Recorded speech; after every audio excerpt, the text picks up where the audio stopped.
قصتنا اليوم بتحكي عن شاب موجود ببلد أوروبي، وحكايته بتقول يا الله ملام وما عم لاقي شي اتسلى فيه. احسن الشي فوت على الفيسبوك، بلكي منلاقي حدا نحكي معه. فعلا الشاب صار يدور بهالفيس ويتسلى، بيشوف صورة بنت على الفيس بتعجبه، بيبعتلها طلب. يا رب تقبل لي الطلب، هاي البنت خطفت لي قلبي. وفعلا البنت بتقبل الطلب. يا الله هاي قبلت الطلب، احسن الشي ابعتلها. مرحبا، أهلين. كيفك؟ الحمد لله بخير. مين حضرتك بالله؟ انا مع حدا، انا حبيت ابعتلك طلب ونتعرف، اذا في مشكلة خلص بلغي الطلب هلا. طول بالك، سألتك بس ايه عادي نحكي.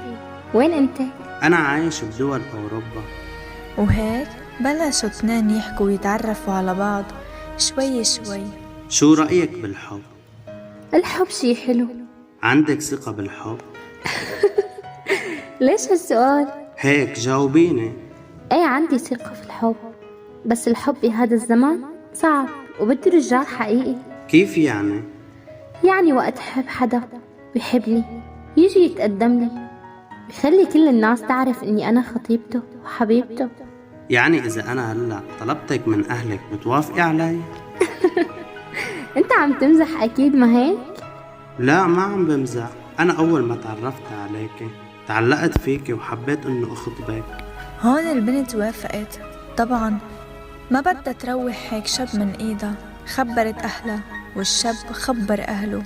صارت الخطبة على التليفون، وكان الشاب طاير من الفرح، ما مصدق عايش قصة حب وخطب يلي بيحبها، كل يوم بيتعلق فيها. وبعت أهله مشان يكتبوا الكتاب عليها مشان الحرام والحلال، وما كان يقصر معها بشي. لو طلبت لبن عصفور بيجيب لها إياه، وكل أول شهر بيبعتلها مصروفها. بوقت الأعياد والمناسبات بيحسب حسابها مثل ما بيحسب حساب أهله بكل شي. وبعد هيدا كله الصدمة بتيجي، ومثل العادة كل يوم بيحكي معها من الصبح وبيطمن عليها. صباح الخير حبيبي. لك صباح النور يا عمري، تعرفي أنت صباحك لإلي بيسوى عندي الكون كلياته. ايه بعرف، وبتعرف انه انت شو كملي، شو أنا؟ انت حياتي كلها، ربي لا يحرمني منك. ولا منك يا عيوني أنا. حبيبي اليوم عندي حفلة وعيد ميلاد وحدة من رفقاتي، بدي روح جهز حالي وجيب له هدية. حبيبتي أنت زبطي حالك والتهي بشي إلك، وأنا رح أبعتلك هدية وين ما بدك أنت. عن جد عم تحكي؟ ايه عن جد عم بحكي، ليش مين في أغلى منك يا روحي أنت؟ ماشي حبيبي، بحبك. وفعلا البنت بتجهز حالها للحفلة، وبيصير موعد الحفلة وبتروح. هون الشاب دق لرفيقه بالمكان يلي عايشة فيه البنت، وطلب منه يجهز هدية لرفيقتها، والهدية إلها خاصة مشان يفرح قلبها وتشوف حالها قدام رفقاتها. ورفيقي قال لي تكرمي كم ساعة وبتكون عندها. بعتلن عنوان وكل شي، وفعلا رفيقه بيروح وبيسلموها الهدية.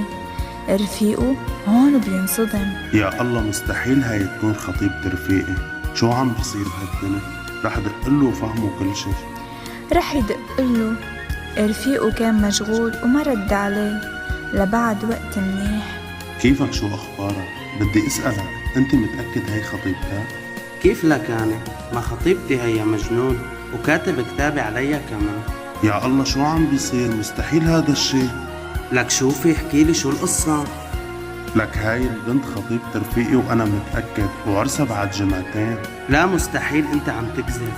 أول شي الشاب ما صدق، بس رفيقه بعتله كل شي يثبت كلامه، والصدمة بيطلع كل شي صح. طلعت مخطوبة لحدا تاني وعرسها بعد جمعتين، ولما واجهتها طلعت هي وأهلها جايبين الشيخ وشهود وهميين بس كرمال يصرف عبنتن وعليهم من كل شي بطلباتن. وكان بدن يعملوا مشكلة مع الشاب قبل العرس لحتى تفسخ الخطبة.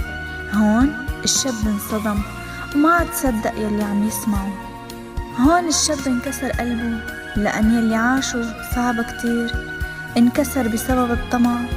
طمع البنت وأهلها مشان المصاري، كذبوا 1000 كذبة ودمروا الشاب.